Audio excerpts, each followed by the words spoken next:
How does living in Vancouver affect your creativity? Your sense of home? What are your challenges and responses to the most livable and greenest city in the world? And yet, at the same time, one of the loneliest and most expensive cities in the world. Take a moment to look at the pressing social issues happening here in Vancouver. Why can Vancouver, a place many of us call home, make us also feel so alone and alienated while living in this city? Does our disconnection stem from different social issues in our city? The experiences that make us feel divided and alienated greatly affect our perspectives of the places we live. Reconciliation for me is going to be most importantly done at a grassroots level where citizens come together and starting to talk to one another. The policies were put in place by governments, but it's not going to work if it's not taken up by the everyday person that's on the city streets. But the biggest anxiety that a lot of young people, including myself, have is that it's too expensive. Rent is, of course, atrocious, but the biggest thing is a lot of people, right after their education, can't find employment, like steady employment in the fields they want to be in, or even normal employment. Like that includes students coming in from abroad as well. So that's the biggest thing that's driving a lot of people away, and that kind of makes Vancouver feel unwelcoming and not a good place to, say, start a family or settle down. The most pressing issues is homelessness. And from Costco in particularly, the number of homeless senior women is increasing very quickly. Many Vancouverites from all walks of life are now, more so than ever, experiencing a sense of disconnection, isolation, and uncertainty here in our city. I mean, just to drive through sort of the old neighborhood and see unmowed lawns and sort of abandoned houses, it's just strange. I mean, that used to be my friend's house, and now it's somebody's investment property. The neighborhoods have become a little more siloed. We don't have those cross-cultural interconnections that I saw as I was growing up. Maybe Is not only our sense of place, but our sense of home endangered? How do we respond to the hardships and rewards of living in Vancouver? Can we appreciate the beauty of this place despite its hardship? Our cultural map of Vancouver may give us a clue as to what positive sense of place can be unlocked through creative expression. Notice the intent observation we don't exercise in our busy everyday lives, such as the misshapen but whimsical foliage cover that defines our forest, the way nature creates art itself.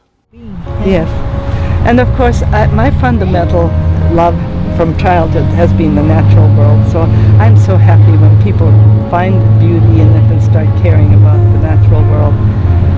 And I even have a belief that we wouldn't really be truly human the way we know it ourselves if we didn't accept the rest of the world as being there. That the important part of the sharing is if I can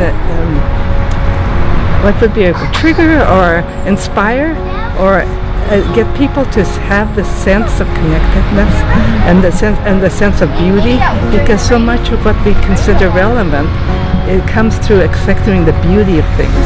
Like I find even a slug beautiful. It's how you look, how you relate to it, and it's easier, of course, for people to start looking at something that is traditionally beautiful. There's a close connection between aesthetics and ethics. Because if you see the beauty of things, you start to care for them, and you start to care for them, you act in an ethical way. Yes. What if we let our sense of awe and wonderment take over? What happens when we allow others to share in a glimpse of what we find captivating and awe-inspiring? Yeah, I mean, we have to be careful to look after this place. And I think that in some ways, art makes people look at it as something to preserve. And I'm doing something like what Emily Carr did, 80 years ago. For instance, even just that Avenue Grill has changed, and things are changing so fast that I kind of find myself documenting Vancouver as it was very quickly, even though I'm doing it today. Our citizen artists, both gently and boldly, reveal their sense of place, making us see a place in a different way, reminding us of our responsibility to engage in a dialogue with one another. But I think it's important for future generations to understand that this is a multicultural and a diverse city, and we're stronger because of everybody's input into those sorts of things. For me, to see that and see that strengthen is only going to help us create a better city. Humans are social beings. Yeah. We like being with others who experience things like we do. Yes. And so this sharing of beauty with others is also creating community. Yes.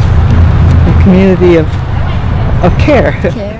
Revealing who we are to each other through creative expression is an act of bravery and resistance against the divisions between us. When will we let our creative selves realize our power to change the city's narrative?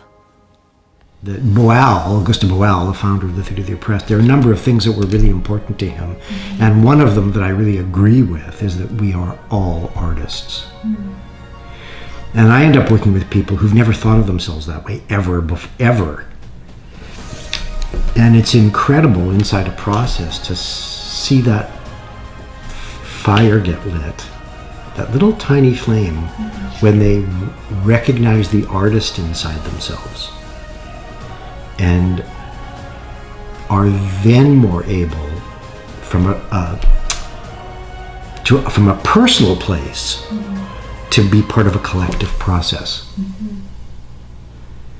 And that leads to healthy community.